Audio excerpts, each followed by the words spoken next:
Hello and welcome to this exploring session, and today's exploring session is supported by the letter A.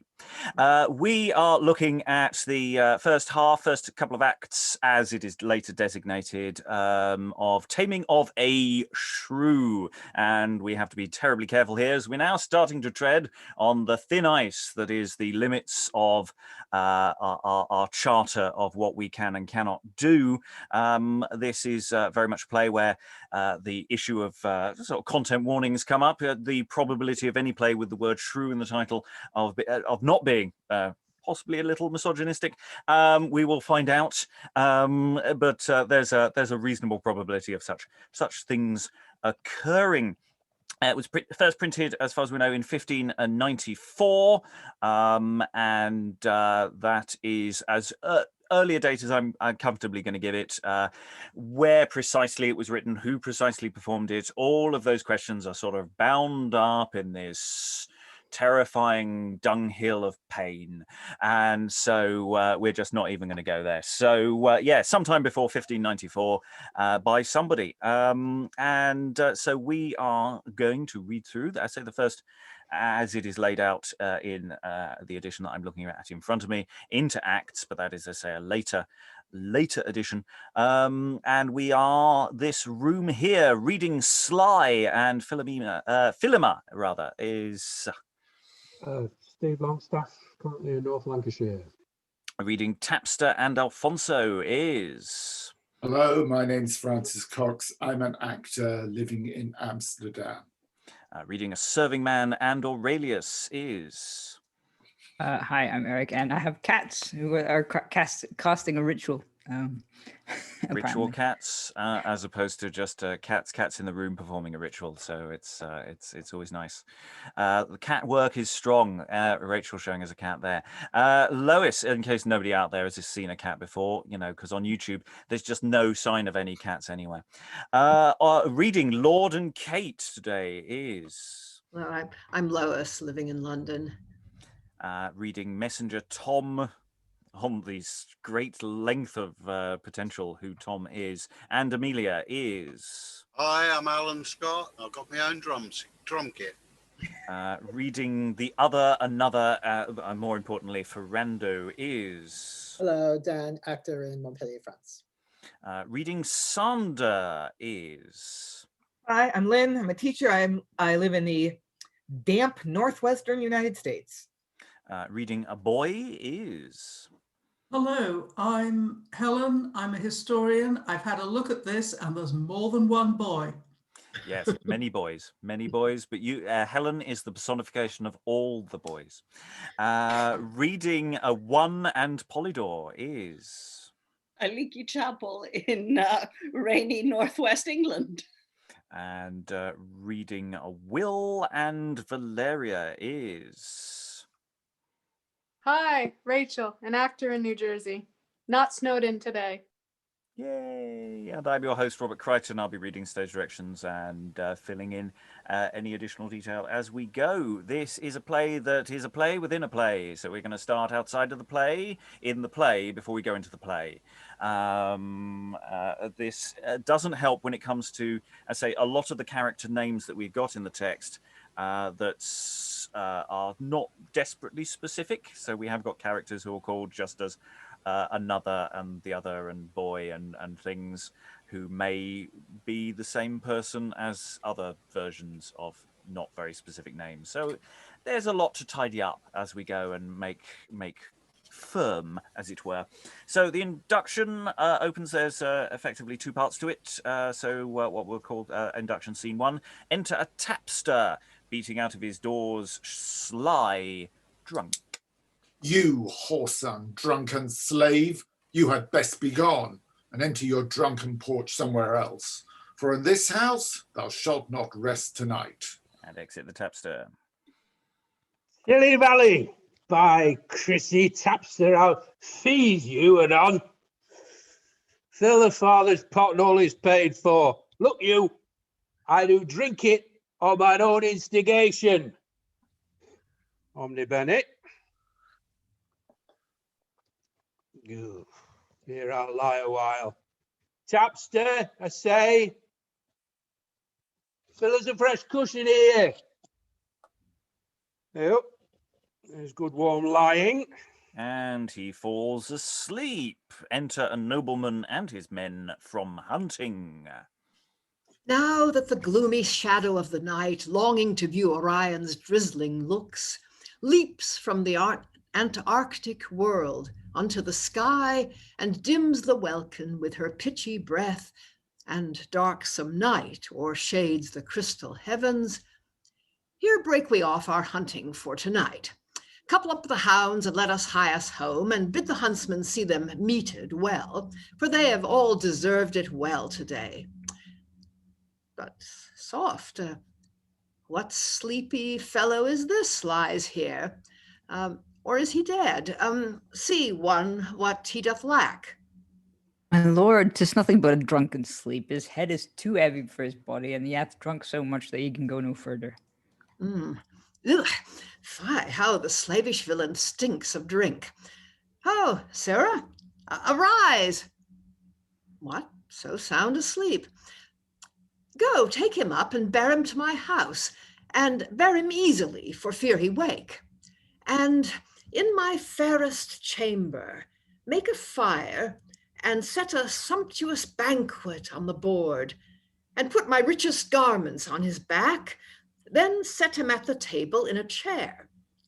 When this is done, against he shall awake, let heavenly music play about him still. Go, two of you, away and bear him hence, and then I'll tell you what I have devised. But see, in any case, you wake him not. And exeunt 2 with Sly. Now, take my cloak and give me one of yours. All fellows now, and see you take me so. For we will wait upon this drunken man to see his countenance when he doth awake and find himself clothed in such attire, with heavenly music sounding in his ears, and such a banquet set before his eyes. The fellow sure will think he is in heaven. But we will be about him when he wakes, and see you call him Lord at every word, and offer thou him his horse to ride abroad, and thou his hawks and hounds to hunt the deer. And I will ask what suits he means to wear, and whatsoe'er he saith. See you do not laugh, but still persuade him that he is a lord. And enter a messenger. And it please your honour, your players become, and do attend your honour's pleasure here. The fittest time they could have chosen out. Bid one or two of them come hither straight. Now will I fit myself accordingly, for they shall play to him when he awakes. And enter 2 of the players with packs at their backs and a boy. Now, sirs, what store of plays have you? Marry, my lord, you may have a tragical or a commodity or what you will. A comedy, thou shouldest say. Soon thou shamest us all. And what's the name of your comedy? Marry, my lord, 'tis called The Taming of a Shrew. 'Tis a good lesson for us, my lord, for us that are married men. The Taming of a Shrew. That's excellent, sure. Go see that you make you ready straight, for you must play before a lord tonight. Say you are his man, and I your fellow. He's something foolish, but whatsoe'er he says, see that you be not dashed out of countenance. And Sarah, go you, make you ready straight, and dress yourself like some lovely lady. And when I call, see that you come to me, for I will say to him, thou art his wife. Dally with him, and hug him in thine arms, and if he desire to go to bed with thee, then feign some excuse, and say thou wilt anon. Begone, I say, and see thou do it well. Fear not, my lord. I'll dandle him well enough, and make him think I love him mightily. And exit the boy. Now, sirs, go you and make you ready too, for you must play as soon as he doth wake. Oh, brave Sir Tom, we must play before a foolish lord. Come, let's go make us ready. Go get a dishclout to make clean your shoes, and I'll speak for our properties. My lord, we must have a shoulder of mutton for a property, and a little vinegar to make our devils roar. Very well. Sirrah, see that they want nothing. And so, going to see the next scene of the induction. Enter two with a table and a banquet on it, and two others with Sly asleep in a chair, richly apparelled, and the music playing. There we are. That's the wonderful music. Heavenly. Mm. So, Sirrah, now go call my lord and tell him that all things is ready as he willed it. Set down some wine upon the board, and I'll go fetch my lord presently. And so exit one of those servants. Enter Lord and his men. How now, what? Is all things ready? Aye, my lord. Then sound the music, and I'll wake him straight, and see you do as erst I gave in charge. My lord, my lord. He sleeps soundly. My lord. Tapster. Small ale. Ale. Here's wine, my lord, the purest of the grape. For which lord? For your honor, my lord. Aye, am I a lord? Jesus, what fine apparel have I got? Oh, more richer far your honor hath to wear, and if it please you, I will fetch them straight.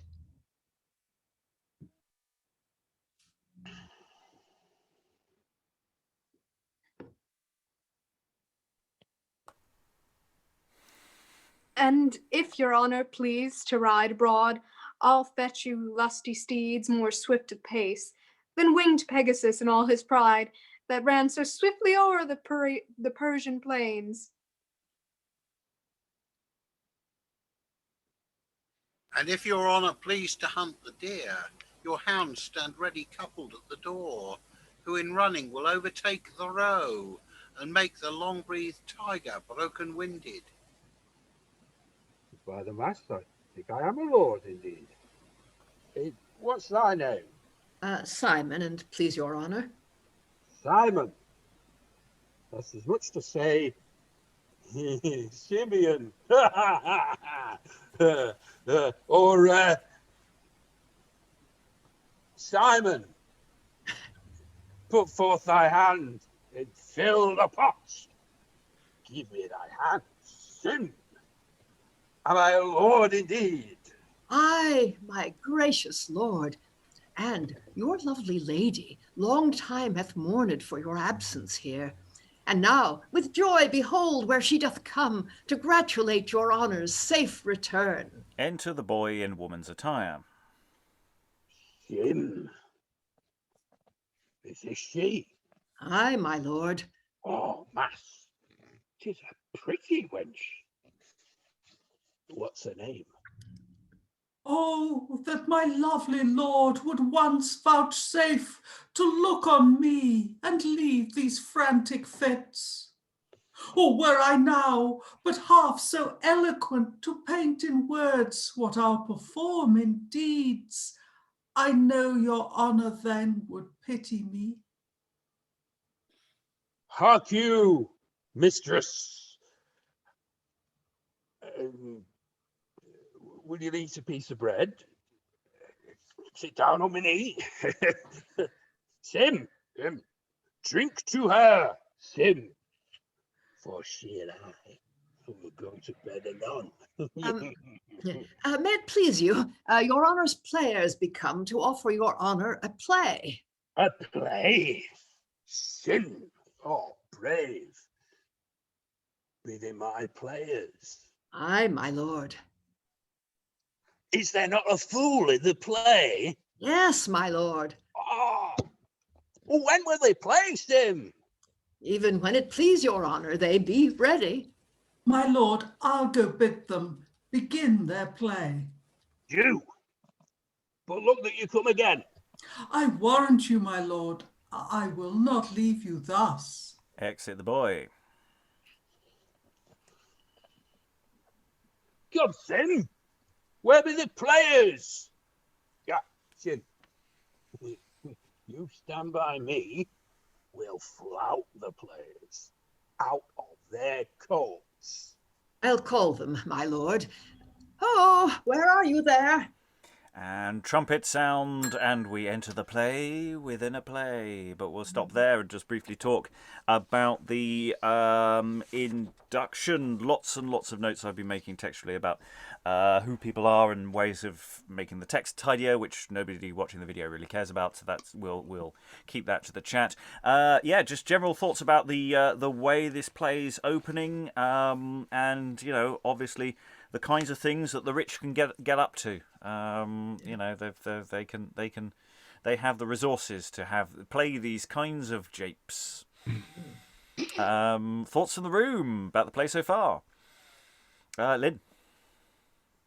I have a kind of unformed observation.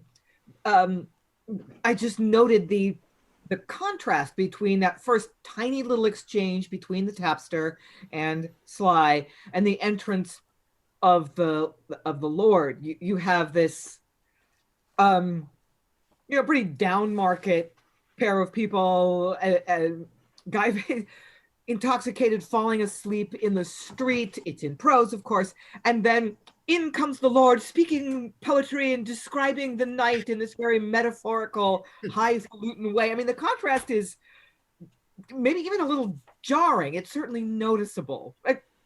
I don't know what to make of that, but the play in very short order sets up a very stark contrast. Yes, love that. Other thoughts in the room about the Aliki?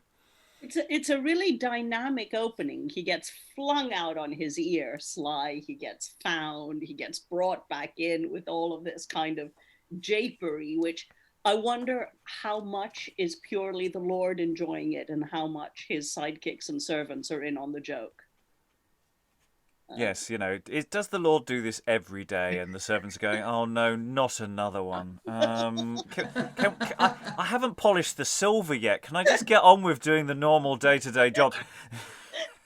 It's a wash day, my lord. Francis. Yeah, I agree with Aliki. It's a rollicking start to the play, and you could, as actors, you could have a lot of fun with this beginning. There's so much business, you could do in this opening, I think. So yeah, this is very promising. Yes, and please at your honour, your players become. So random appearance of players as well. Oh, he's got so many options here to play with. I saw hands. Who did I see? Helen and Stephen. Helen first, Stephen, then Aliki.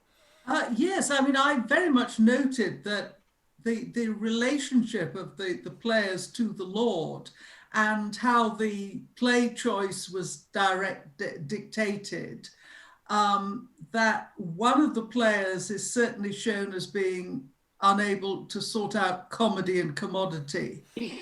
The boy is obviously, this particular boy is obviously one of the players, not one of the Lord's household, which is what I'd thought he would be. But he's, I presume he'd be better at feigning to be a woman, and probably also better at avoiding randy drunken men.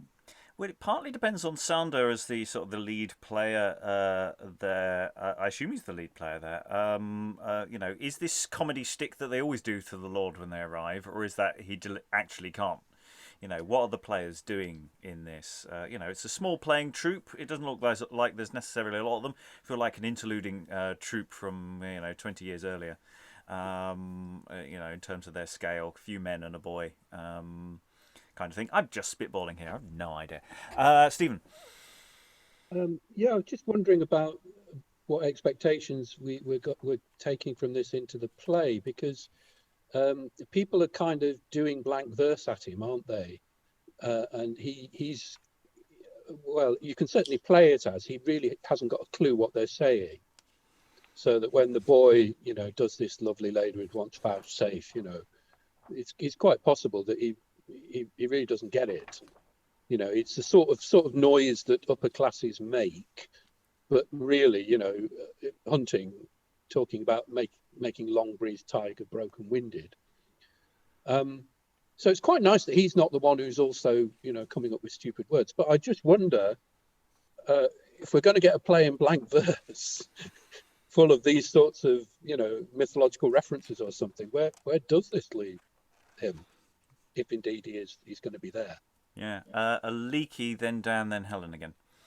Just in passing, that it's a nice little portrait of a get-in from a company who presumably are reflecting their own reality to some extent. It's like, okay, you do the props, I'll do this. That's kind of nice.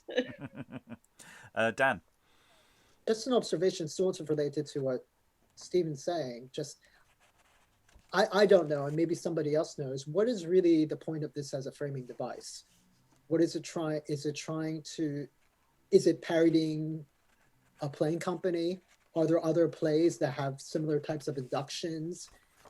I don't see anything that's really commenting specifically about the play's material itself, but maybe as we read along, we'll find out. I just wonder where this really came from, because I had not really seen this type of induction in, save another play, but that's it. Yeah. I think the function of the induction and actually framing a story within a story is a really good question that we should return to towards the end, when we have a sense of what the play is trying to do or trying to say or trying to get away with saying, which is sometimes what you use a framing device for. Helen. Yes, I think that going back to what Stephen said about how much will Sly understand of a speech in blank verse, Sly knows how he usually behaves at a play. He makes as much trouble as possible. Sims, stand by me and we'll flout the players out of their coats. I mean, he's obviously not your ideal audience for a serious play. I've played before a Sly before. Stephen. Just a sort of passing note, we've just finished Galatea, haven't we? And in that, there is a scene where somebody is supposed to pick up and remove a sleeping person. It just struck me, having played the person who's supposed to be doing it, that this one starts with a sleeping person removed to somewhere else. And I wonder if it's something to do with the afterlife of Lillian stage business, as it were. Endymion. Yeah, Endymion, sorry. That's what I was going to say. Okay, lovely. Hold on to any additional thoughts, because we need to move on into the play within a play, the play itself, with various characters who have the same name, but presumably that may more reflect who they're playing, or the sort of merging of worlds. Who knows? Let's see where it goes. So we have the sounding of trumpets. Enter two young gentlemen and a man and a boy. Welcome to Athens, my beloved friend, to Plato's schools and Aristotle's walks. Welcome from Sestos, famous for the love of good Leander and his tragedy, for whom the Hellespont weeps brinish tears. The greatest grief is, I cannot as I would give entertainment to my dearest friend. Thanks, noble Polidor, my second self. The faithful love which I have found in thee hath made me leave my father's princely court, the Duke of Sestos' thrice renowned seat, to come to Athens, thus to find thee out. Which, since I have so happily attained, my fortune now I do account as great, as erst did Caesar when he conquered most. But tell me, noble friend, where shall we lodge, for I am unacquainted in this place. My lord, if you vouchsafe of scholars' fare, my house, myself, and all is yours to use. You and your men shall stay and lodge with me. With all my heart I will requite thy love. And enter Alfonso and his 3 daughters.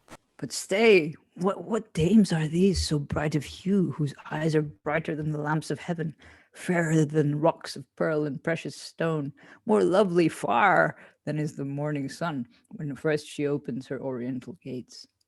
Daughters, be gone, and hie you to the church, and I will hie me down unto the quay to see what merchandise is come ashore.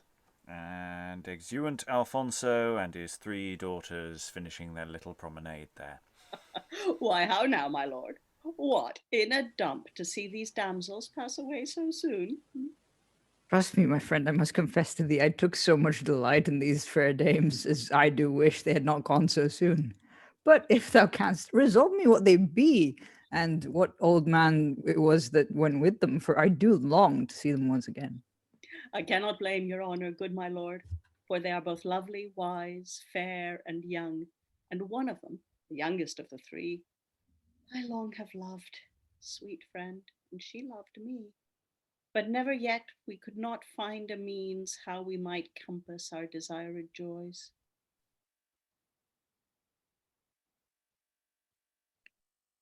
Why is not her father willing to the match? Yes, trust me, but he hath solemnly sworn his eldest daughter first shall be espoused before he grants his youngest leave to love, and therefore he that means to get their loves must first provide for her, if he will speed, and he that hath her shall be fretted so as good be wedded to the devil himself. For such a scold as she never did live, until that she be sped, none else can speed, which makes me think that all my labour's lost, and whosoever can get her firm goodwill, a large dowry he shall be sure to have, for her father is a man of mighty wealth, and an ancient citizen of the town, and that was he that went along with them. But he shall keep her still by my advice.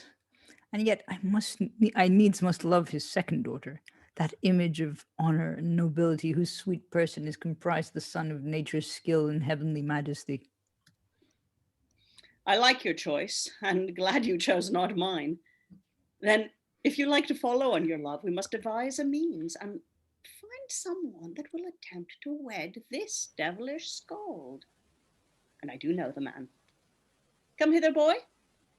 Go your ways, sirrah, to Ferando's house. Desire him take the pains to come to me, for I must speak with him immediately. I will, sir, and fetch him presently. A man, I think, will fit her humour right. As blunt in speech as she is sharp of tongue, and he, I think, will match her every way. And yet he is a man of wealth sufficient, and for his person worth as good as she. And if he compassed her to be his wife, then may we freely visit both our loves. Oh, might I see the centre of my soul, whose sacred beauty hath enchanted me, more fair than was the Grecian Helena, for whose sweet sake so many princes died, that came with 1,000 ships to Tenedos. But when we come unto her father's house, tell him I am a merchant son of Sestos, that comes for traffic unto Athens here. And here, sirrah, I will change with you for once, and now be thou the Duke of Sestos' son. Revel and spend as if thou wert myself, for I will court my love in this disguise. My lord, how if the Duke, your father, should by some means come to Athens for to see how you do profit in these public schools, and find me clothed thus in your attire, how would he take it then, think you, my lord? Hush, fear not, Valeria. Leave me alone. But stay, here comes some other company. Enter Ferando and his man Sander with a blue coat. Here comes the man that I did tell you of. Good morrow, gentlemen, to all at once. How now, Polidor, what man, still in love? Ever wooing, and canst thou never speed? God send me better luck when I shall woo. I warrant you, master, and you take my counsel. Why, sirrah, are you so cunning? Who I? 'Twere better for you by 5 mark, and you could tell how to do it as well as I. I would thy master once were in the vein to try himself how he could woo a wench. Faith, I am even now a-going. In faith, sir, my master's going to his gear now. Whither in faith? Ferando, tell me true. To bonny Kate, the patientest wench alive. The devil himself dares scarce venture to woo her. Signor Alfonso's eldest daughter, and he hath promised me 6,000 crowns if I can win her once to be my wife. And she and I must woo with scolding sure, and I will hold her till shall she be weary, or else I'll make her yield to grant my love. How like you this, Aurelius? I think he knew our minds before we sent to him. But tell me, when do you mean to speak with her? Faith, presently. Do you but stand aside, and I will make her father bring her hither, and she and I and he will talk alone. With all our hearts. Come, Aurelius, let us be gone, and leave him here alone. Oh. And exit Aurelius and Polidor. Oh, Signor Alfonso, who's within here? Signor Ferando, You're welcome heartily. You are a stranger, sir, unto my house. Hark you, sir, look what I did promise you. I'll perform if you get my daughter's love. Then, when I have talked a word or two with her, do you step in and give her hand to me, and tell her when the marriage day shall be. For I do know she would be married fain. And when our nuptials rites be once performed, let me alone to tame her well enough. Now, call her forth that I might speak with her. Enter Kate. Kate, come hither, wench, and list to me. Use this gentleman friendly, as thou canst. 20 good morrows to my lovely Kate. You jest, I'm sure. Is she yours already? I tell thee, Kate, I know thou lovest me well. The devil you do. Who told you so? My mind, sweet Kate, doth say I am the man, must wed and bed and marry bonny Kate. Was ever seen so gross an ass as this? I, to stand so long and never get a kiss. Hands off, I say, and get you from this place, or I will set my 10 commandments in your face. I prithee do, Kate. Thou say thou art a shrew, and I like thee the better, for I would have thee so.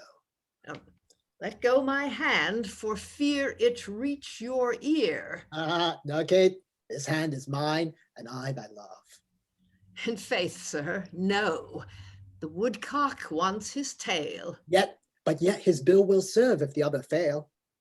How now, Ferando? What says my daughter? She's willing, sir, and loves me as her life. It is for your skin, then, but not to be your wife. Come hither, Kate, and let me give thy hand to him that I have chosen for thy love, and thou tomorrow shalt be wed to him. My father, what do you mean to do with me? To give me thus unto this brain-sick man that in his mood cares not to murder me? But yet I will consent and marry him, for I methinks have lived too long a maid. And match him too, or else his manhood's good. Give me thy hand. Ferando loves thee well, and will with wealth and ease maintain thy state. Here, Ferando, take her for thy wife, and Sunday next shall be your wedding day. Why so? Did I not tell thee I should be the man? Father, I leave my lovely Kate with you. Provide yourselves against our marriage day, for I must hie me to my country house, in haste to see provision may be made to entertain my Kate when she doth come. Do so. Come, Kate, why dost thou look so sad? Be merry, wench, thy wedding day's at hand. Son, fare you well, and see you keep your promise. Exit Alfonso and Kate. So, all thus far goes well. Oh, Sonda! And before the entrance of Sando, I'm going to pause mid-scene because it's a reasonably chunky one, and my God, a lot's happened. I mean, this play does not hang around at all. Characters are pinging on and pinging off, and within seconds it's gone, you talking about love again? You're always doing that. Oh, sure, yeah, let's all get married. What?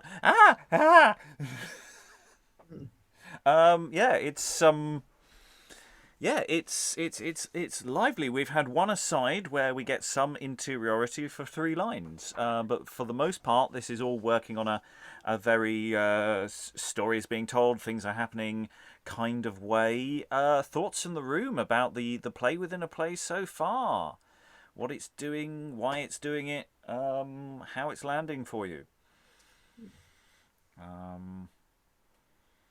Nervous to step over the parapet there, I can see. Francis. Well, just a small comment. I was a bit disappointed with Kate's aside, that she sort of reveals to the audience so soon that she does actually want to be married, despite her protestations to the contrary. I was just a bit disappointed that came so soon in the narrative. I found that weirdly refreshing, actually, in the sense of just going, right, we know where all the characters are. and so we know what they're doing, and and considering where we've been this week of not having a clue why anyone's doing anything at all, it's quite nice. It's quite nice for the play to tell us why people are doing things. The question is what they are doing and why they're doing it. All sorts of interesting questions flying up. Lynn. I kind of would have to land with Francis on this one. I feel like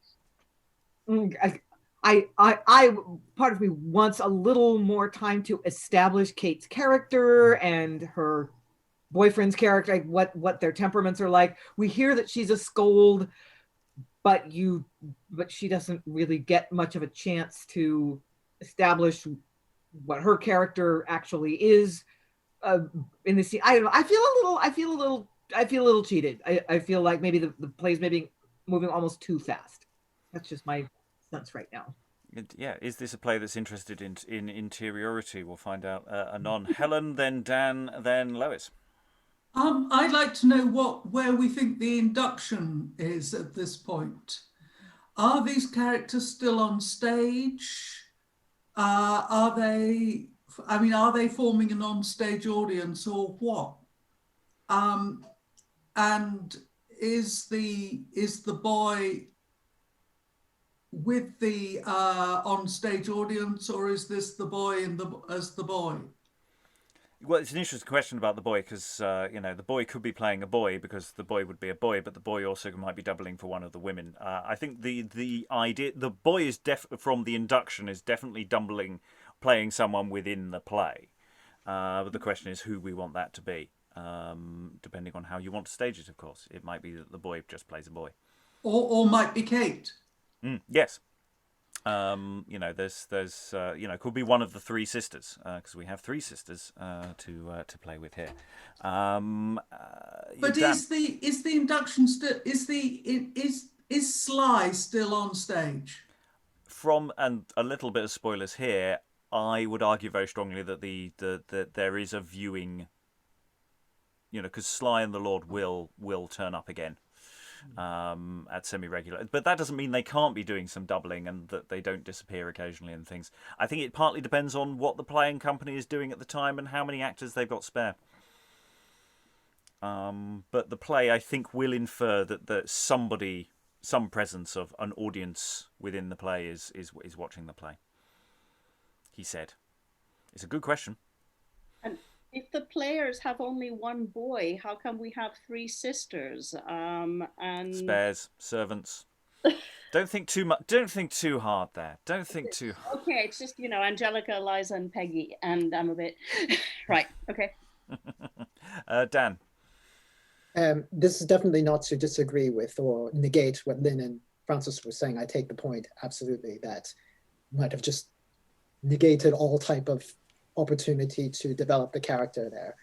But in the reveal of it right away, I do like the idea of establishing we know her motivation. There's no questioning her motivation. And it is refreshing to know that, I think, that this is at least presents itself as Kate is presenting herself as someone who's empowered and making her own decision rather than just following what her father says or succumbing to the will of Ferando.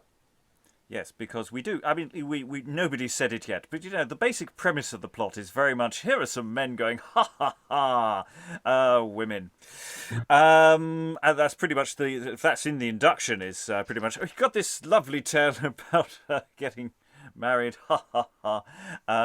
So there is that as a constant background question about where we feel about that.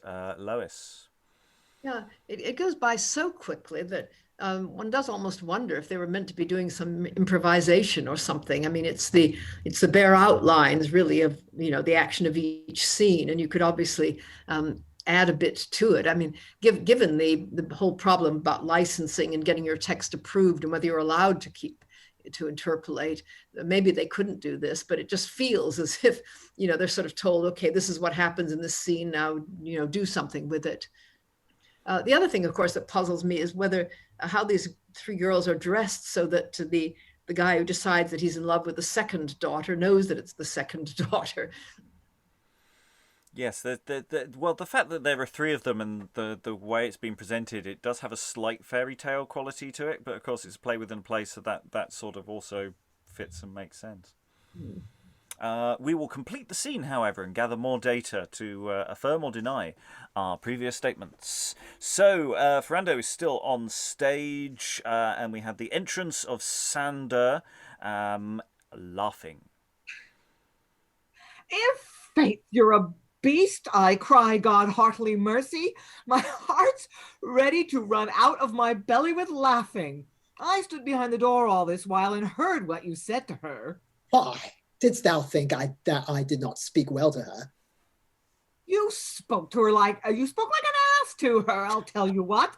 And I had been there to have wooed her and had this cloak that you have on. I should have had her before you had gone a step further. And you talk of woodcocks with her, and I cannot tell you what. Well, sirrah, and yet thou seest I have got her for all this. Ay, marry, 'twas more by hap than by any good cunning. I hope she'll make you one of the headmen of the parish shortly. Well, sirrah, leave your jesting and go to Polidor's house, the young gentleman that was here with me, and tell him the circumstance of all thou knowest. Tell him on Sunday next we must be married, and if he asks whither I am gone, tell him into the country to my house, and upon Sunday I'll be here again. And exit Ferando. I warrant you, master, fear me not for doing my business. Now hang him that hath not a livery coat to slash it out and swash it out amongst the proudest of them. Why, look you now, I'll scarce put up plain Sander now at any of their hands, and anybody have anything to do with my master, straight they come crouching upon me. I beseech you, good master Sander, speak a good word for me. And then am I so stout, and takes it upon me, and stands upon my pantoufles to them out of all cry, why, I have a life like a giant now, but that my master has such a pestilent mind to a woman now of late. And I have a pretty wench to my sister, and I had thought to have preferred my master to her, and that would have been a good deal in my way. But that he's sped already. And enter Polidor's boy. Friend, well met. Soon's friend well met. I hold my life he sees not my master's livery coat. Plain friend, hop of my thumb. Know you who we are? Trust me, sir, it is the use where I was born to salute men after this manner. Yet, notwithstanding, if you be angry with me for calling of you friend, I am the more sorry for it, hoping the style of a fool will make you amends for all. The slave is sorry for his fault. Now we cannot be angry. Well, what's the matter that you do this with us? Marry, sir, I hear you pertain to Signor Ferando. Aye, and thou beest not blind, thou mayest see. Ecce signum here. Shall I entreat you to do me a message to your master? Aye, it may be, and you tell us from whence you come. Marry, sir, I serve young Polidor, your master's friend. Do you serve him, and what's your name? My name, sirrah, I tell thee, sirrah, it is called Catapi pie. Cake and pie? Oh, my teeth waters to have a piece of thee. What, slave, wouldst thou eat me? Eat thee? Who would not eat cake and pie? Why, villain, my name is Catapi. But wilt thou tell me where thy master is? Nay, thou must first tell me where thy master is, for I have good news for him, I can tell thee. Why, see where he comes. Enter Polidor, Aurelius, and Valeria. Sweet Aurelius, my faithful friend, now we will go to see those lovely dames, richer in beauty than the Orient pearl, whiter than is the Alpine crystal mold, and far more lovely than the Terraean plant that, blushing in the air, turns to a stone. What, Sander, what news with you? Marry, sir, my master sends you word that you must come to his wedding tomorrow. What, Shall you be married then? Faith, you think he stands as long about it as you do? Whither is thy master gone now? Marry, he's gone to our house in the country to make all things in readiness against my new master come thither. But he'll come again tomorrow. This is suddenly dispatched, belike. Well, sir, a boy, take Sander in with you and have him to the buttery presently. I will, sir. Come, Sander. Exeunt Sander and the boy. Valeria, as erst we did devise, take thou thy lute, and go to Alfonso's house, and say that Polidor send thee hither. Ay, Valeria, for he spoke to me to help him to some cunning musician to teach his eldest daughter on the lute. And thou, I know, will fit his turn so well as thou shalt get great favour at his hands. Be gone, Valeria, and say I sent thee to him. I will, sir, and stay your coming at Alfonso's house. Exit Valeria. Now, sweet Aurelius, by this device shall we have leisure for to court our loves. For whilst that she is learning on the lute, her sisters may take time to steal abroad, for otherwise she'll keep them both within and make them work, while she herself doth play. But come, let's go unto Alfonso's house and see how Valeria and Kate agrees. I doubt his music scarce will please his scholar. But say, here comes Alfonso. Enter Alfonso. What, Master Polidor, you are well met. I thank you for the man you sent to me. A good musician, I think he is. I have set my daughter and him together. But is this gentleman a friend of yours? He is. I pray you, sir, bid him welcome. He's a wealthy merchant's son of Sestos. You're welcome, sir. And if my house afford you anything that may content your mind, I pray you, sir, make bold with me. I thank you, sir, and if what I have got by merchandise or travel on the seas, satins or lawns or azure-colored silk or precious fiery pointed stones of Indy, you shall command both of them, myself and all. Thanks, gentle sir. Polidor, take him in and bid him welcome too unto my house. For thou, I think, must be my second son. Ferando, Polidor, dost thou not know? Must marry Kate, and tomorrow is the day. Such news I heard, and I came now to know. Polidor, 'tis true. Go, let me alone, for I must see against the bridegroom come, that all things be according to his mind. And so I'll leave you for an hour or two.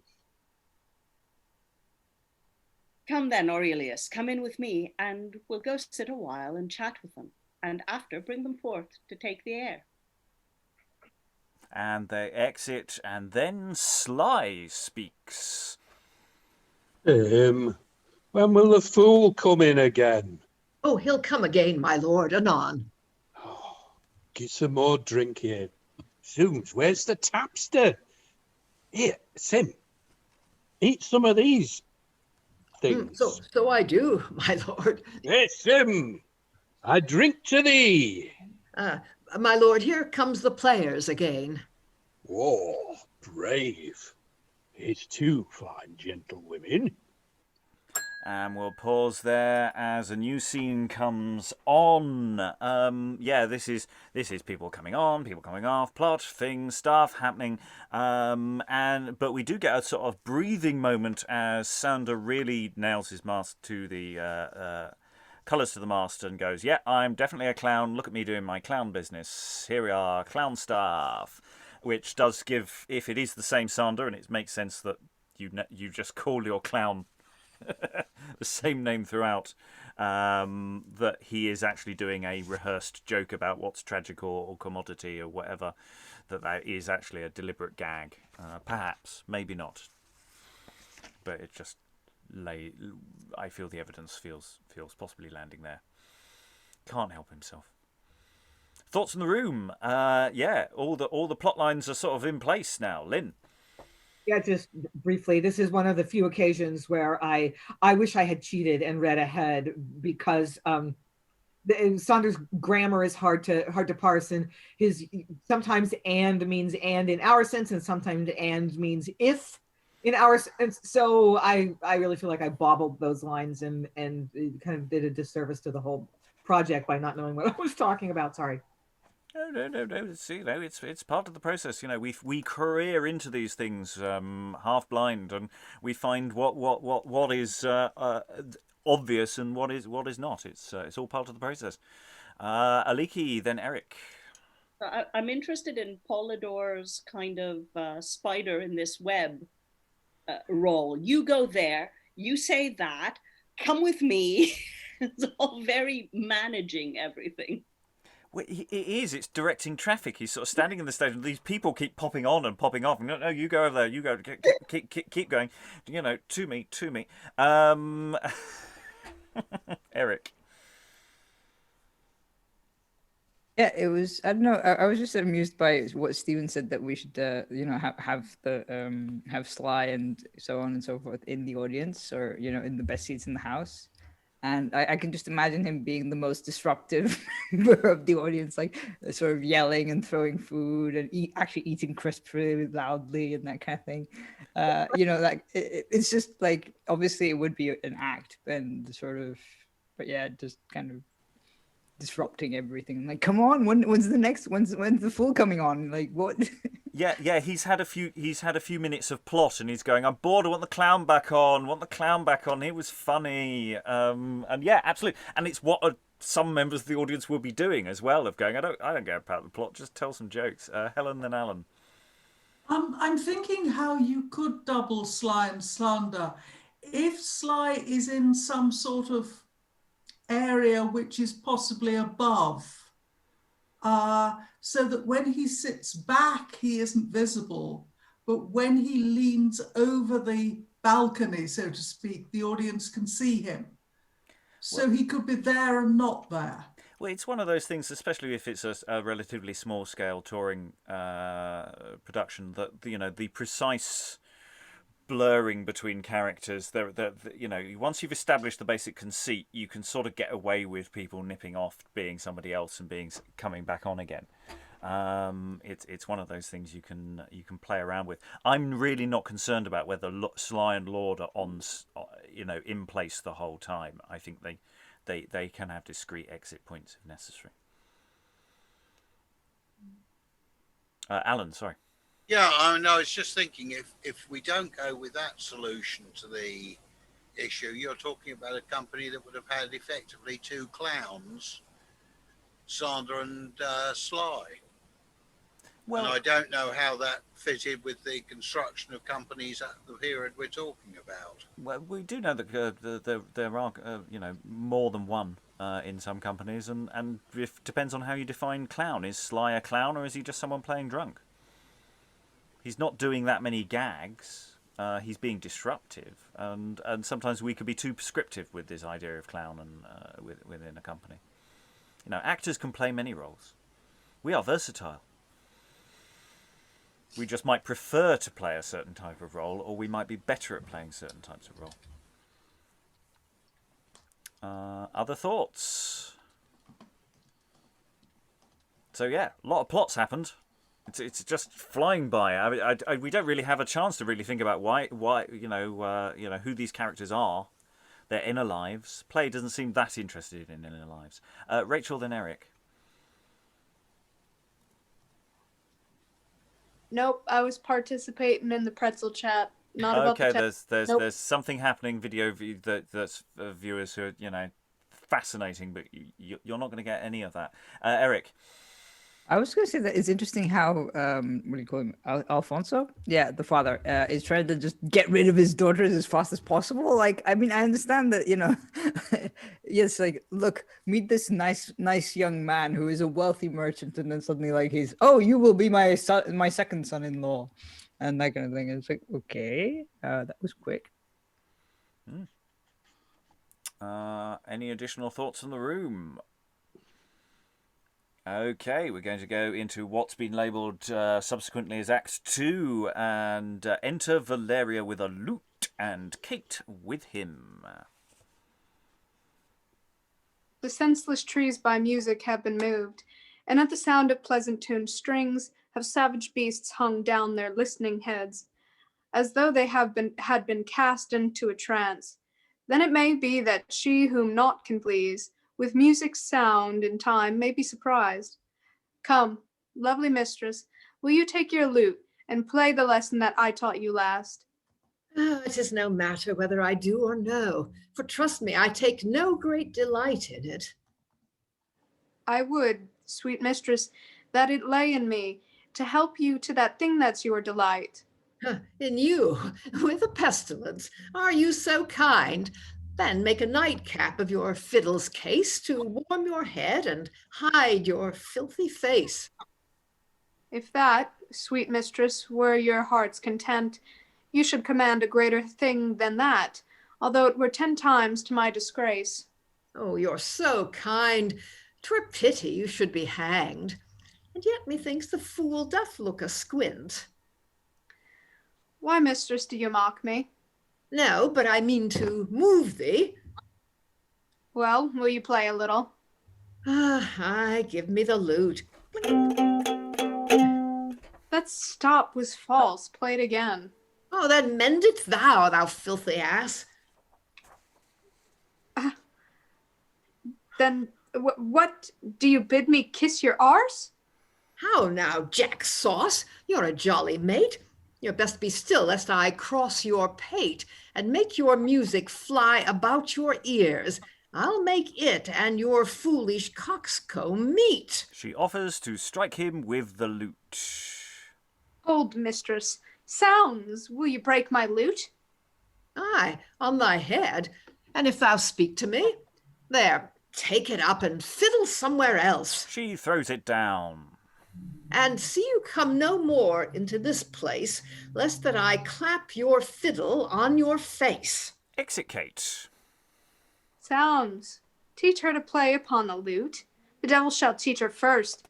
I'm glad she's gone, for I was ne'er so afraid in all my life.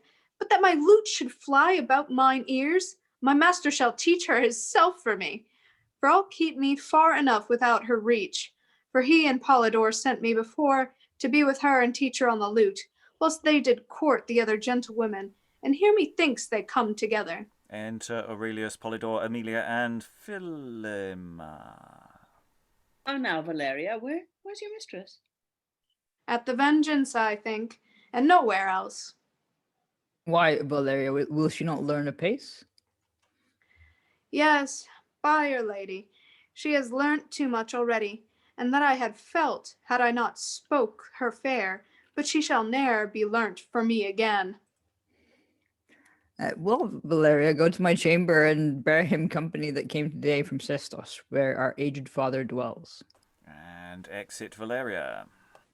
Come, fair Emelia, my lovely love, brighter than the burnished palace of the sun, the eyesight of the glorious firmament, in whose bright looks sparkles the radiant fire, wily Prometheus slyly stole from Jove, infusing breath, life, motion, soul, to every object stricken by thine eyes.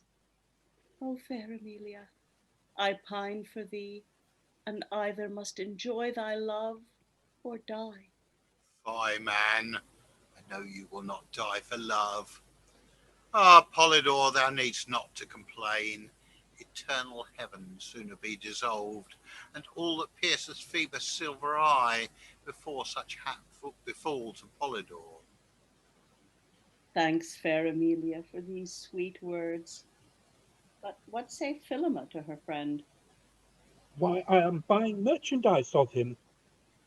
Mistress, you shall not need to buy of me, for when I crossed the bubbling canopy and sailed along the crystal Hellespont, I filled my coffers with the wealthy mines, where I did cause millions of labouring Moors to undermine the caverns of the earth, to seek for strange, new-found precious stones, and dive into the sea to gather pearl, as fair as Juno offered Priam's son. And you shall take your liberal choice of all. I thank you, sir. And would Philema might in any courtesy requite you so, as she with willing heart could well bestow. Enter Alfonso. How now, daughters? Is Ferando come? Not yet, father. I wonder he stays so long. And where's your sister, that she is not here? She is making her ready, father, to go to church, and if that he were come. I warrant you he'll not be long away. Go, daughters, get you in, and bid your sister provide herself against that we do come, and see you go to church along with us. Exeunt Philema and Emelia. I marvel that Ferando comes not away. His tailor, it may be, hath been too slack in his apparel, which he means to wear. For no question but some fantastic suits he is determined to wear today, and richly powdered with precious stones, spotted with liquid gold, thick set with pearl, and such he means shall be his wedding suits.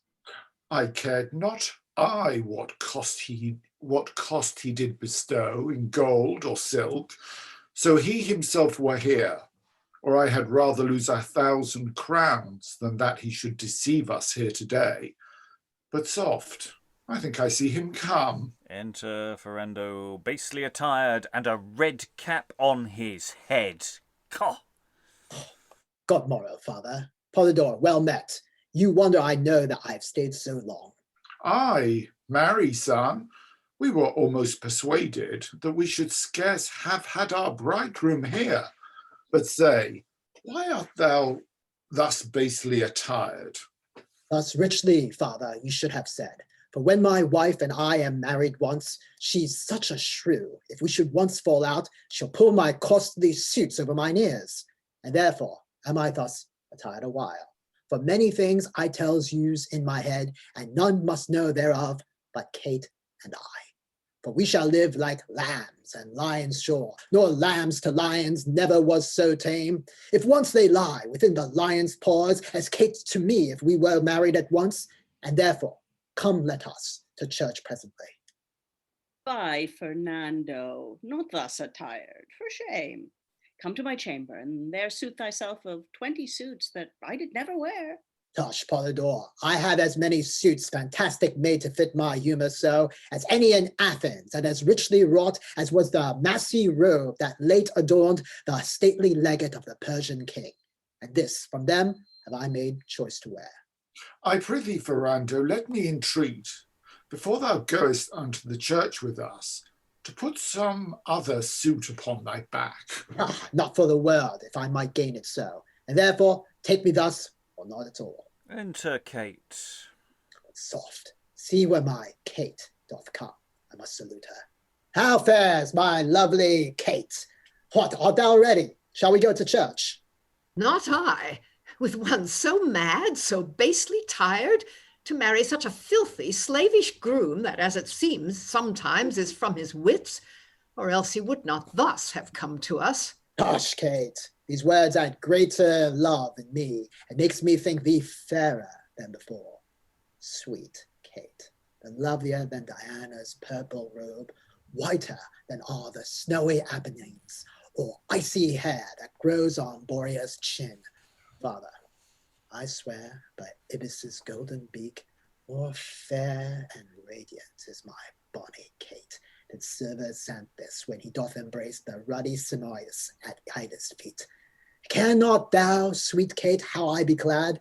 Thou shalt have garments wrought of Median silk and chased with precious jewels, fetched from far by Italian merchants, that with Russian stems plows up huge furrows in the Terran main. And better far my lovely Kate shall wear. Then, come, sweet love, and let us to the church, for this, I swear, shall be my wedding suit. And exit Kate. Come, gentlemen, go along with us, for thus do what we can, he will be wed. And exit everybody else. And that's the end of that unit of action.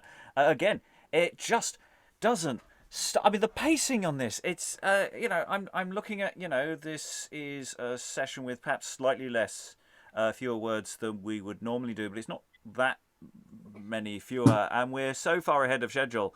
I'm hoping you've all got lots of thoughts, because we're seriously running out of text for this session, and we're going to massively underrun. This just doesn't let up at any point. We've got a scene here with Kate's clearly not very patient with learning the lute, not keen on the lute there. But then, who here hasn't in their youth been forced to learn an instrument and hated every single second of it? And to be fair, she doesn't actually hit the teacher. Just breaks or throws the lute down, possibly breaking it. So displays violence away from, threatens it, but doesn't actually cause any actual bodily harm, which is nice. Alan, then Stephen. I must admit that my reaction when we hit that sequence was that it would actually make more sense if that scene had preceded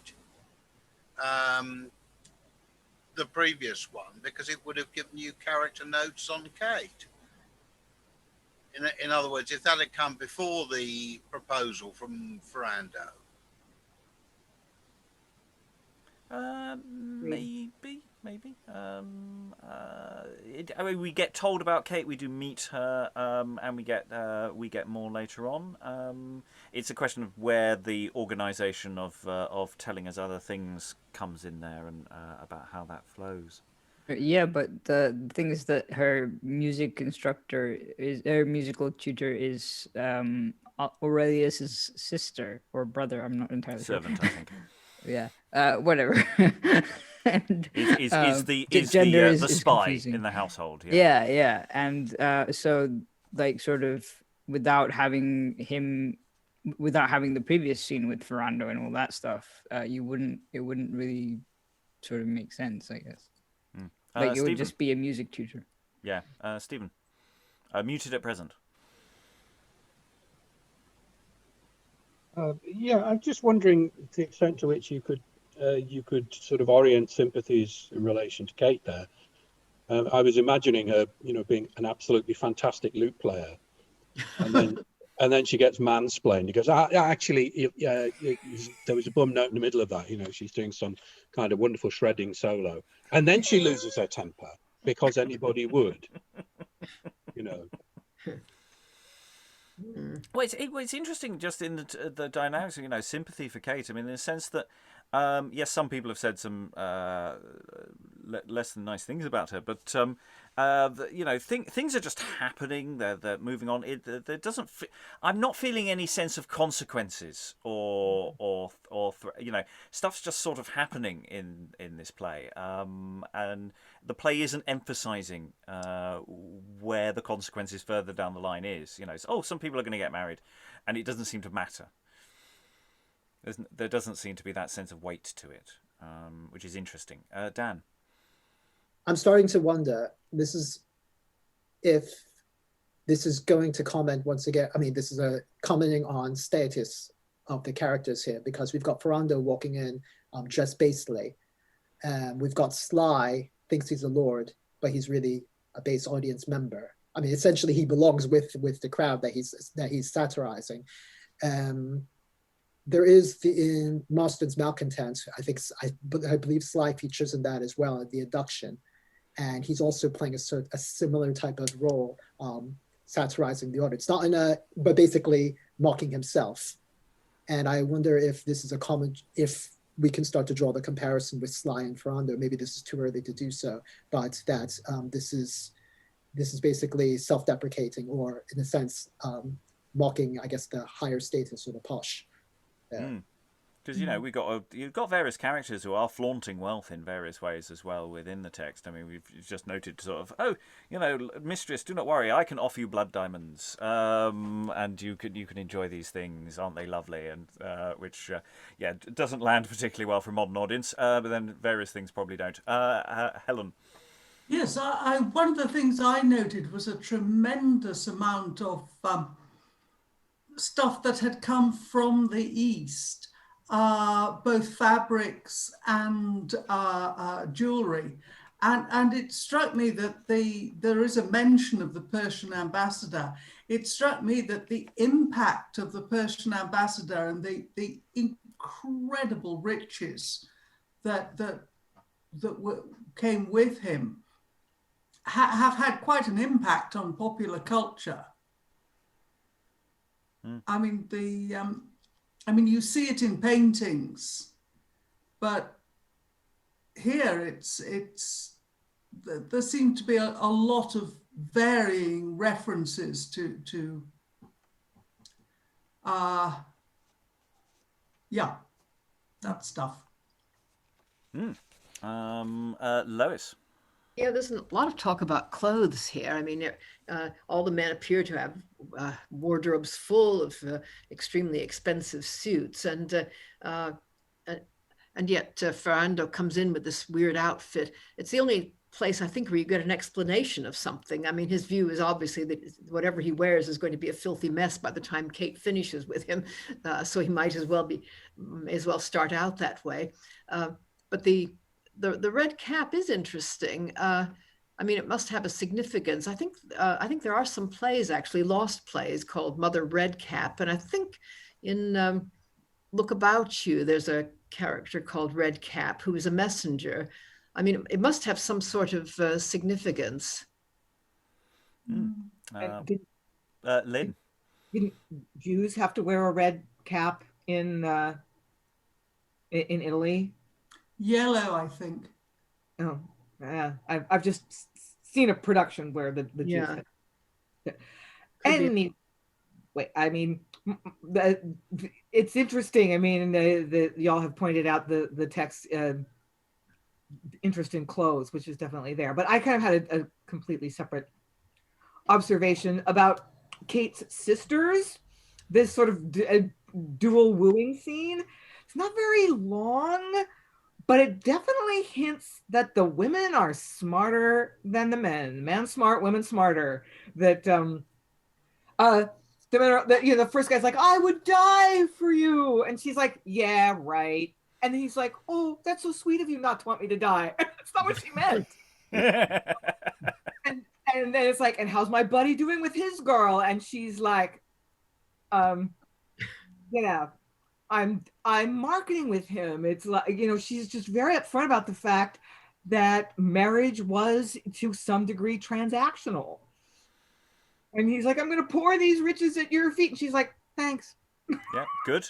That's the system. Yeah. I'll curtsy. Yeah. Yeah. I mean, none of these exchanges in any part of the play are particularly long, but they are quite nicely sketched in the sense that you do get a very quick idea what these people are doing and what these people are about. It's not that it's it does. I think the playwrights know what they are doing in terms of arranging the action and moving things forward. Other thoughts? He said desperately because we're running out of text. Eric. Well, what's interesting is that after all this behavior, with the red cap stuff and sort of Ferando being, I don't know, rude or whatever, Alfonso just goes, come on, we'll let's see what's gonna happen. He doesn't resist. He just kind of goes, let's get her married off, fingers crossed. Yeah. Any more? Lynn, and then Aliki. Yeah, I think that the repeated references to clothing and jewelry and stuff like that is actually a signal that this play is extremely interested in status and class, which are not the same thing. Class more in the sort of Marxist sense of socioeconomic rank. So yeah, this is, I don't know what this play is trying to say about wealth and class and status, but it's definitely interested in those differences. I mean, I love Daniel's observation that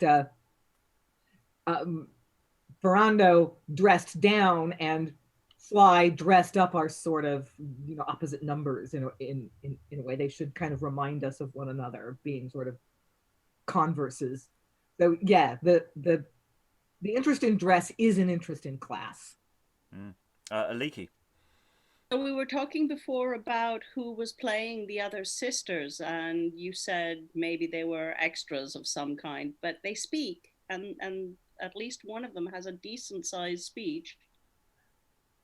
So I'm not so Yeah.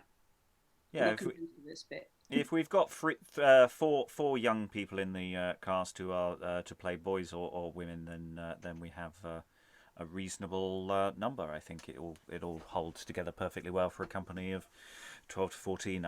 There isn't any really excessive doubling question here at all, actually. No, it's really just a question of, in that induction, the supernumeraries, who they are going to turn out to be playing in the play itself. If we wanted to contract the show, then we could think about, do we need to double slide? Do we need to double lord? Do we need to double X? But actually, on the whole, it doesn't really need it. It works perfectly well, as far as I can see from a surface. Any additional thoughts before we do the next scene, Rachael? I think the women in this, even though I think they're kind of independent. The way that they're all, the one sister, this other sister's talking about, money and saying like, yeah, right.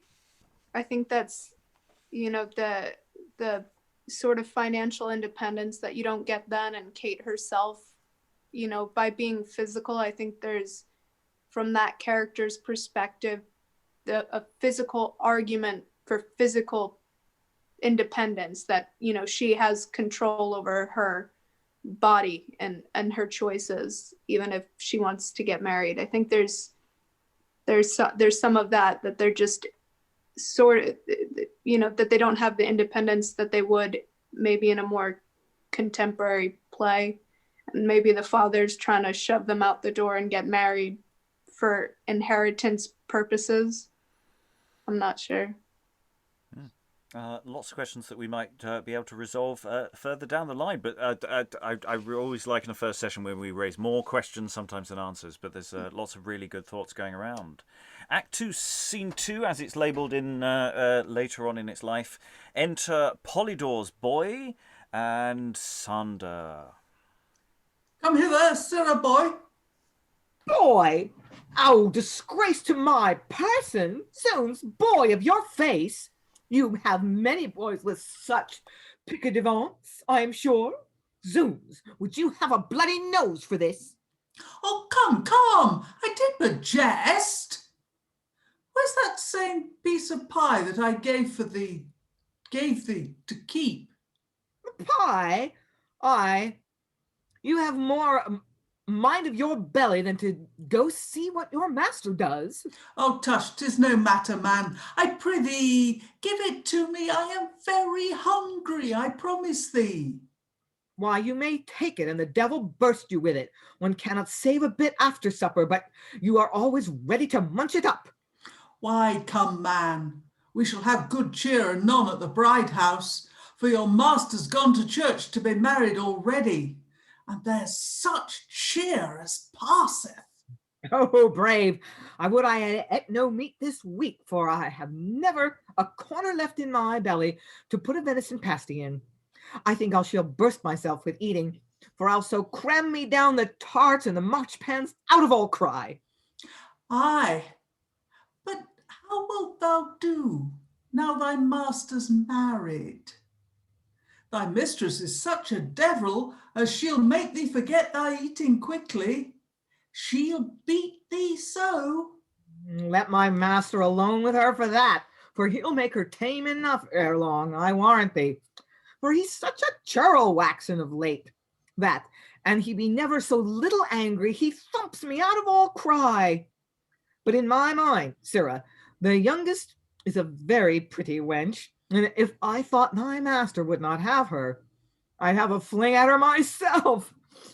I'll see soon whether 'twill be a match or no, and it will not. I'll set the matter hard for myself, I warrant thee. Zounds, you slave! Will you be a rival with my master in his love? Speak but such another word, and I'll cut off one of thy legs. Oh, cruel judgment! Nay then, sirrah, my tongue shall talk no more to you. Marry, my timber shall tell the trusty message of his master, even on the forehead of thee. Thou obscenious villain, therefore prepare thyself. Come hither, thou imperfectuous slave, in regard of thy beggary. Hold thee. There's 2 shillings for thee to pay the healing of thy left leg, which I mean furiously to invade, or to maim at the least. Oh, supernautical fool! Well, I'll take your 2 shillings, but I'll bar striking at legs. Not I, for I'll strike anywhere. Here, take your 2 shillings again. I'll see thee hang ere I'll fight with thee. I got a broken shin the other day. 'Tis not whole yet, and therefore I'll not fight. Come. Why should we fall out? Well, sir, your fair words hath something allayed my choler. I'm content for this once to put it up and be friends with thee. But soft, see where they come, all from the church. Belike they be married already. And enter Ferando, Kate, Alfonso, Polidor, Emelia, Aurelius, and Philema. Father, farewell. My Kate and I must home. Sirrah, go make ready my horse presently. Your horse? What, son, I hope you do but jest. I am sure you will not go so suddenly. Let him go or tarry. I am resolved to stay, and not to travel on my wedding day. Tut, Kate, I tell thee we must needs go home. Villain, hast thou saddled my horse? Which horse, your kirtle? Soons, you slave, stand you prating here? Saddle the bay gelding for your mistress. Not for me, for I'll not go. The hostler will not let me have him. You owe 10 pence for his meat, a 6 for stuffing his mistress's saddle. Yep. Villain, go pay him straight. Shall I give them another peck of lavender? Out, slave, and bring them presently to the door. Why, son, I hope at least you'll dine with us. I pray you, master, let's stay till dinner be done. Soons, villain, art thou here yet? And exit Sander. Come, Kate, our dinner is provided at home. But not for me, for here I mean to dine. I'll have my will in this as well as you, though you in madding mood would leave your friends. Despite of you, I'll tarry with them still. Aye, Kate, so thou shalt be, but at some other time, when as thy sisters here shall be espoused, then thou and I will keep our wedding day in better sort than now we can provide. But here, I promise thee before them all, we will ere long return to them again. Come, Kate, stand not on terms, we will away. This is my day. Tomorrow, thou shalt rule, and I will do whatever thou commands. Gentlemen, farewell, we'll take our leaves. We'll be late before that we come home. And exeunt Ferando and Kate. Farewell, Ferando, since you will be gone. So mad a couple did I never see. They're even as well matched as I would wish.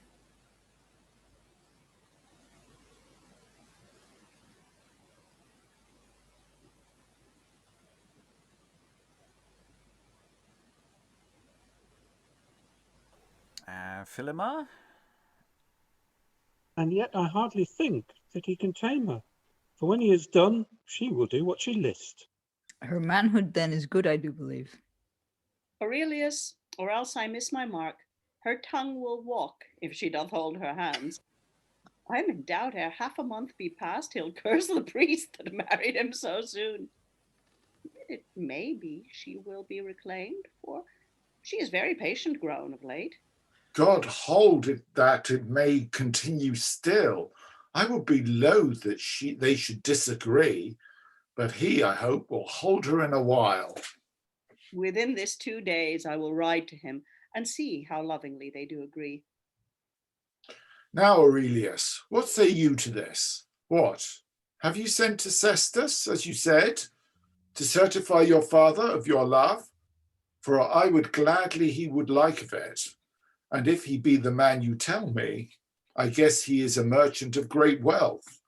And I have seen him oft at Athens here, and for his sake assure thee that thou art welcome. And so to me, whilst Polidor doth live. I find it so right worthy, gentlemen, and of what worth your friendship I esteem. I leave censure of your several thoughts. But for requital of your favors past, rests yet behind, which when occasion serves, I vow shall be remembered to the full. And for my father's coming to this place, I do expect within this week at most. Enough, Aurelius. But we forget our marriage dinner now. The bride is gone. Come, let us see what they left behind. and exit everybody else to eat some grub. Yes, don't let the food go to waste.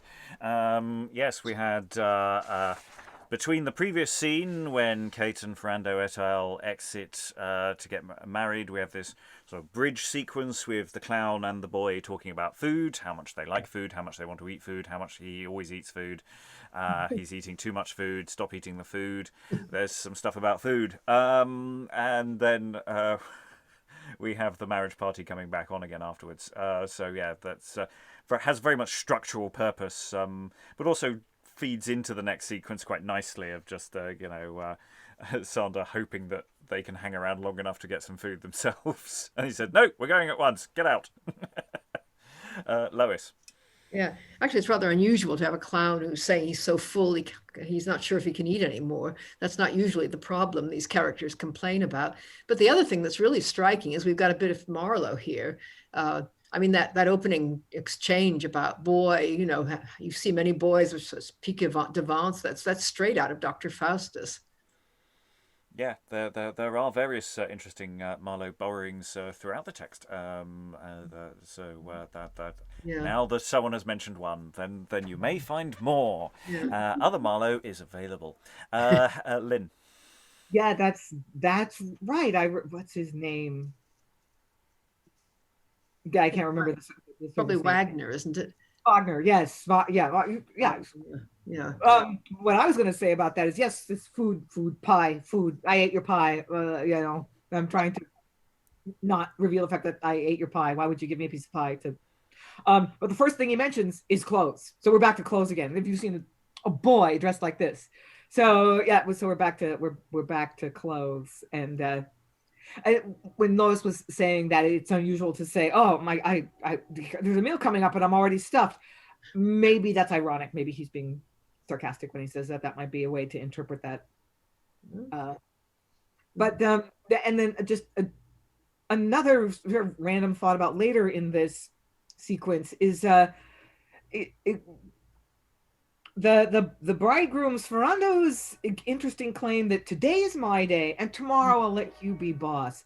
It's just like so unclear what the power dynamic is and going to be. I mean, I don't know if this was true in the 1580s and 90s, but the wedding day is the bride's day. Everything's upside down, isn't it? Yeah. So like the one day that you're supposed to be the center of attention, I'm wrecking that for you. But I promise you'll get to wear the breeches from now on. Yeah. His manipulations are really interesting. Yeah. Lois again. Well, he might even be offering that they take it in turn. I'll rule today, you'll rule tomorrow, then I'll rule the day after. It's quite an interesting idea, actually. I want to see the rota. I want to see the rota for that one. Yeah. It's every other day. The tomorrow never comes. Like underlines jam every day. Other thoughts, Helen? I rather like the boy. He's in that he takes his master's honor and reputation very seriously. He's prepared to fight anyone who disparages him, which is a little unusual because the pages that we've come across so far have usually been pretty fed up with their bosses. Well, I think it's certainly in Lily. They're not always. Sometimes they're very loyal. We just did Richard III. The page there is incredibly loyal to his master. Yes. Well, there's a lot more to that page than just being a page. Yes. Yes. Other thoughts as we've reached the end of our sequence of text, so we are approaching final thoughts, but not quite yet. Lynn. I just have the language nerd in me has noticed that now Polidor and Aurelius are the other two suitors, correct? Should be able to confirm that in a moment, but I think that's right. Yeah, and it kind of looks to me like they both have a root word for gold in their name. Or like Polidor, like many gold, and aura is either Latin or Greek for gold. So yeah, I don't know. A little linguistic hint that this is quite transactional. This is quite materialistic. What's going on here? Aliki. Just stepping in quickly with the Greek language note because I can't resist it. So Polidor means many gifts. Yes. And Aurelius, makes me think of Marcus Aurelius, but is also gold, I think. Well, and also just the costuming, because remember we've got people who are in, who are trying to pass themselves off as different people as well. So when we have questions of costuming as well, and status that implies, and the way the costuming works is very important in terms of the navigating. And one of the problems we have reading this here, and probably for the viewer at home as well, is really identifying who these people are from just the dialogue. It's actually not easy. This play isn't doing some of the work to make it really clear who some of these people are. That visual dimension is quite important. And again, that's where that question of costuming and what the mise en scène for this production is really comes to its own. Other thoughts? Aliki? We haven't talked much about the Sandor and Boy dynamic. And they're taking up a lot of stage time. I think partly because we haven't talked about it, because we haven't found a way through to quite all of the humor, or to a lot of the humor of it. But I'm interested in it, what it's doing in the play. I think Lynn is right about status and food and clothes being a really big thing, but I don't quite get that. Well, yeah, I mean, it's that last one is obviously structural to get between the two scenes. I'm not sure about the earlier one because it's sort of in the middle of action, but he is, structurally a bit there to smooth the wheels of action, because that's what servants do. They move the action along, and deliver jokes, and maybe just gratuitously for the clown to do some comedy. Seems to be doing all of the things to a degree, and therefore might be harder to pin down because of that. Okay, so we are pretty much halfway through, maybe even slightly over halfway through the text, and in a sense, it's really interesting to me how the way the narrative drive is stopping me thinking too hard about what this text is actually saying and doing. And that might be more of a question for tomorrow. The question in my mind is, should I feel bad about sort of enjoying myself? Which I sort of have to a large degree. So yeah, thoughts from the room about this play, and any final thoughts? I'll go to Helen first. Yes, I very much take your point about not being able to work out who everybody is. That was one of the things that was giving me a certain amount of trouble, especially as a pair of them are disguised. I'm kind of missing some sort of parallel plot. I feel in a comedy like this, there ought to be a parallel plot. It seems fairly thin. Well, it's the pace. They haven't given us time for there to be a parallel plot. I mean, in a sense, we've got 3 parallel plots, but they're all basically the same plot. Yeah, but the other 2 aren't really working out. Well, yet we're only, there's still time. Yeah. Maybe not. I'm desperate rearguard action there. Rachael, final thoughts? I was just going to agree with Helen, because it feels like there's an A plot and then half of a B plot, but it's not. Yeah. I don't know. It's going fast.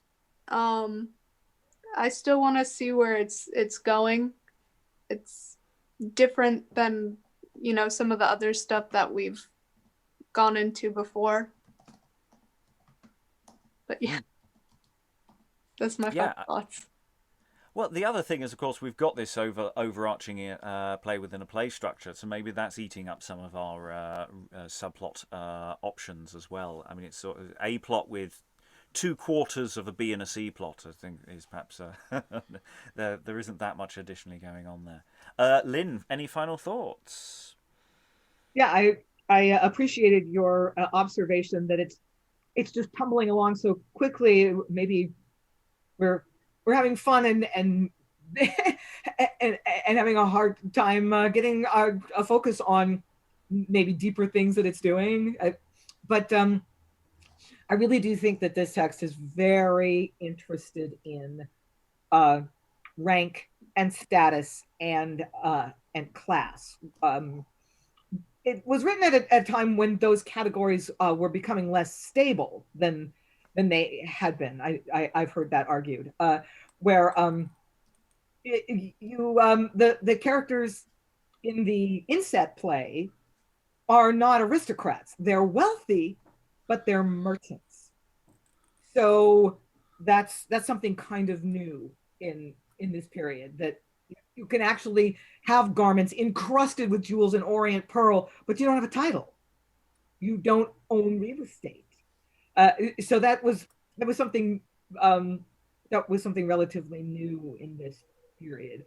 And as Helen and Lois and Stephen know, that there were waves of sumptuary laws passed around this time where the government was trying to control displays of status that didn't match with a person's rank, and of course you have to pass law after law because no one's observing the previous laws. So yeah, this play's really concerned with that instability of rank and status and who's who, and can you tell by the way a person is dressed, and if they dress like somebody else, do they become that? And yeah, so I think it's sort of tapping into those anxieties and those instabilities of its culture. Excellent. Alan, any final thoughts?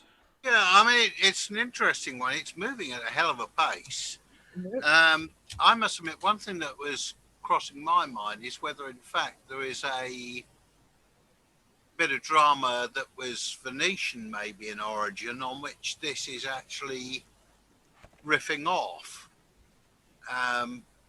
because we've got the Italian at names, and the Venetian connection would make sense with the number of references we've had to the East Indies and so on. And that was just a thought that occurred. Yes, and of which I might have some follow-up at a future session. Some really nice possibilities there. Dan, any final thoughts? We're still a bit early in the play. I'm enjoying it very much. I like that this is a play that I've always wanted to read, but just never got to. So it's really a pleasure to go through it right now.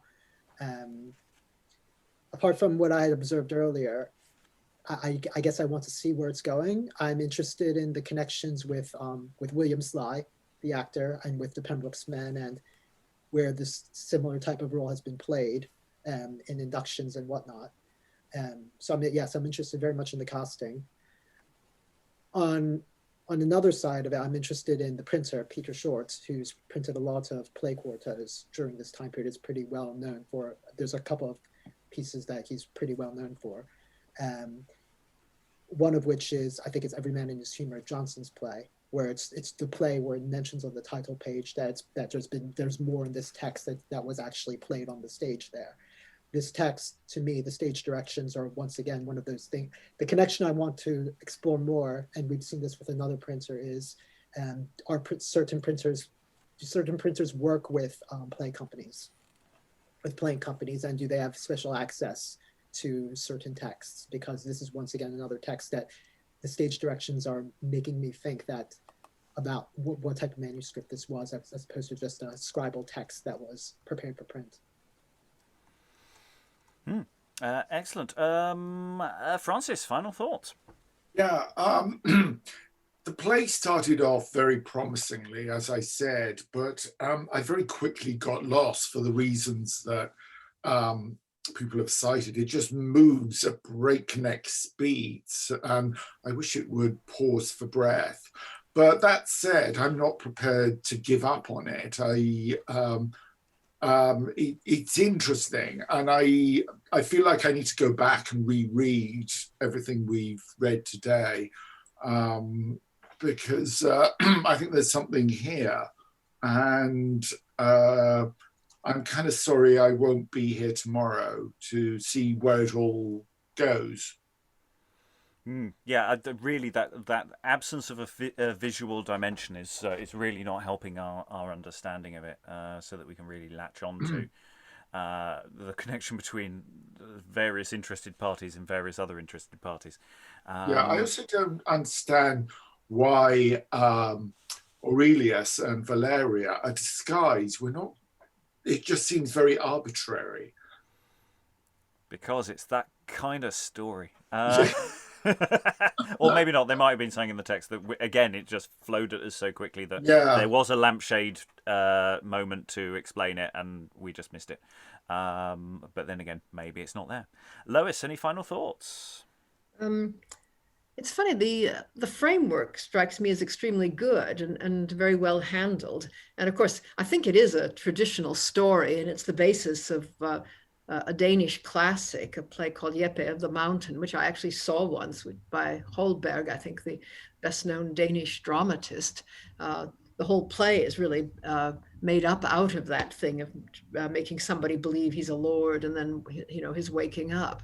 And it's quite haunting. That the thing is, you could really attach it to pretty well any play. Obviously, just have them come along and say, "Hey, we've got this really great play called Dr. Faustus, and we're going to do it." And in fact, the other thing I really wonder about is just how was this thing put together? Because, I mean, I know that the Lord's early lines sounded terribly like Marlowe, and they may well be from somewhere very specific, or they may just be Marlovian. But and a lot of the things that the lovers come out with are sort of like Marlowe, and it seems really weird. I mean, I picture just a collection of material being put together, either at the printers or by the players. The clown scenes seem to me kind of overdeveloped for what they've got to do. And on the other hand, the things to do with the main plot seem to be very underdeveloped. And they're almost like a first draft. You could picture a creative writing group sitting around and say, well, how do you suppose Kate feels about her sisters? And how do you think they feel about her? And, you can go on and actually develop some of these things. Oh, it's interesting because I was feeling that, it feels quite shop worn. It feels like it's a play that really functions. All of the bits are in the right place. They're doing it. It's very economical. It feels like something that could have been at the end of a long tour where you've kept it pared down to the bone, because that's sort of what happens to plays if you play them for long enough, is that you get rid of the extraneous lines, and then occasionally the clown will get longer, depending on their personality. So from a stage practice perspective, that's sort of how it feels. Very much felt to me is that this is really, they've got it down to its essentials, in tone and feel. Stephen, final thoughts? Well, not a lot to add, really. I mean, like everybody, I'm sort of drawn to the meta-ness of it, I suppose. I was wondering about it as how you might do it, and I was wondering if you could do it in a kind of the play that goes wrong sort of, i.e. this isn't a particularly brilliant play, and the whole point is the frame, because we do have a lord watching it as well, even if they are kind of in disguise. And so I wonder if that, and that also would fit, I think, with the idea, because clowns are meta as well, that would fit with the kind of what everybody seems to be saying, really, which is the play itself is kind of, it's too much. So if you're doing a production of it now, then maybe that's one way around it. I'm not saying, scenery collapses on people or anything like that, but, these are players. They are not necessarily good players. And the play they've got is not necessarily a wonderful play. And that could then, the interaction between the frame and the clowns and that could be a thing. Well, it feels to me that the play within a play element is to play up the sort of almost poor theatre's quality to it all. That you've got people running on and off. They may not have huge amounts of resources, and you're getting from A to B very, very, very quickly. Poor theatre can also be poor theatre. Yeah, but I genuinely don't see it that way at all. In that sense, I mean, it's short. I mean, that's the thing is, we've always got to be careful not to confuse short with lacking in intent or depth. But we haven't finished the text yet, so maybe we haven't quite got there yet. Lynn, did you want to jump back in again? Yeah, I actually kind of would like to piggyback on both what's Stephen's meditation on the sort of the play within a play and the play inside the play is the play where everything goes wrong, it kind of noises off sort of model. Or there's a play that was developed here in the US a few years ago called Inspecting Carol, where a theater company's big cash cow is their production of Christmas Carol, and an inspector from the government who is will decide whether or not they get grant money is there, they think, but it turns out not anyway. And so it's like the most, like, everything goes wrong in a stage production ever. It's the hardest I've ever laughed in the theater. But I don't know that that's what's going on, because the inset play is the one that takes up all the time, and the frame is not. So, but that's an interesting thing to sort of have in the back of your mind. And the other thing I kind of wanted to piggyback on was Lois's observation that, like, boy, this sounds like Marlowe here. And I don't think that has to be like, basically you have a copy of Dr. Faustus open on your desk and you're like, I'm going to crib this line and that line. The educational system was built on the paradigm of imitation. That's how they learned to read and write. That was just part of their mental. Anybody who even had a pre-university education, like, write an argument in the style of Cicero. So internalizing other people's way of talking, that's just kind of how you did that. So I think that sort of echoing and imitation happens without even, I think writers did that with each other almost unconsciously. Well, it's also if you want a shorthand for this kind of character, you can sort of reach out to well, that's a bit like that, or that's a bit like that. If it's in currency, if it's in your company, or if it's something that you've been able to watch or see. Lots of hands went up to return. Lois, then Dan. Yeah, well, I mean, the most obvious reason for bits of Marlowe would be that the actors had been playing Marlowe and actually knew the stuff. And that whoever wrote this play also knew this stuff. It really does feel as if it's been put together, I think what the French call bricolage, kind of, I don't know, held together with sellotape or something. Baling wire. Yeah, again, really, I really don't see that at all. Dan, I find it fascinating, these different views. It's... Yeah, just wanted to piggyback on that. I put it in the chat, but Pembroke's Men was composed of admirals and strangers' men, and who played quite a bit of Marlowe. And there are really fairly direct parallels, not just to Faustus, but to Tamburlaine as well. This wasn't just it was in their mind. They knew these texts very well. And in fact, with some other play, you could pretty much put line by line next to it. How it is. So it's certainly one that did adapt from the other there. What's interesting to me is, as much as we're saying this is not that great a play, it was printed twice. No, we're not all saying that. I'm really going to push back on that. Okay, good.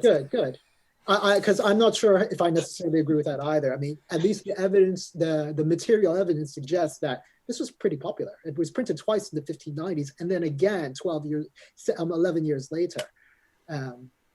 So, and there's certainly elements of this play that we do see in other plays. So certainly it seems to me that this was being performed and still consumed to a pretty strong degree. Yeah, I mean, the thing is, this what we're talking about, this is a piece of entertainment, and I think it's structured to do that very well. We may have problems with it as to what it is saying, and some of its underlying conceptions, but as a piece of theatre trying to entertain, I feel that it's actually working incredibly Well turned. I'm going to just keep saying that every so often. Eric, final thoughts. You can disagree with me. You're allowed. It's fine. I shall disagree with no. Okay, no. It's a weird play because it is that thing of a play within a play, and well, as we've said, the disguise element.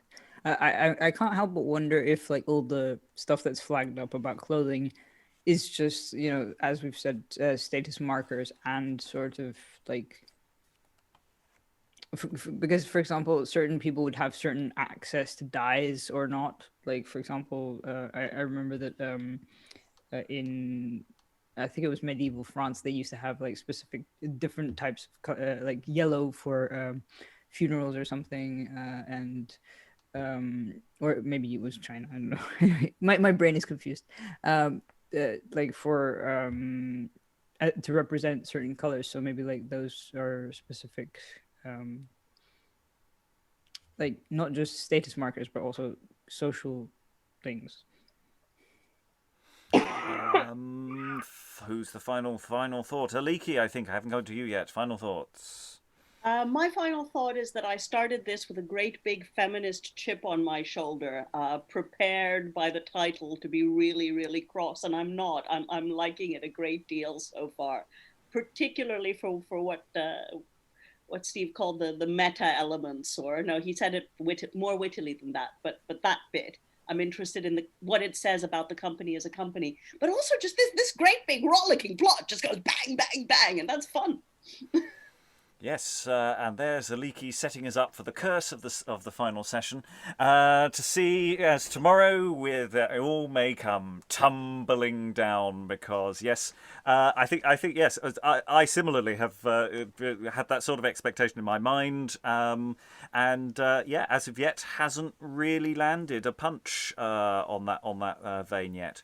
There are other plays that we've looked at that have touched on this sort of idea and this sort of theme. We've looked at Tom Tyler and His Wife. That's available on the YouTube channel. And there are other plays that we haven't looked at yet that may help place elements of this plot. But we'll talk about that perhaps at another time. Unless anyone has any additional thoughts they want to throw in that came up during the final thoughts, I'm going to close the session. Thank you all very much, everyone. Thank you very much, and goodbye. Bye.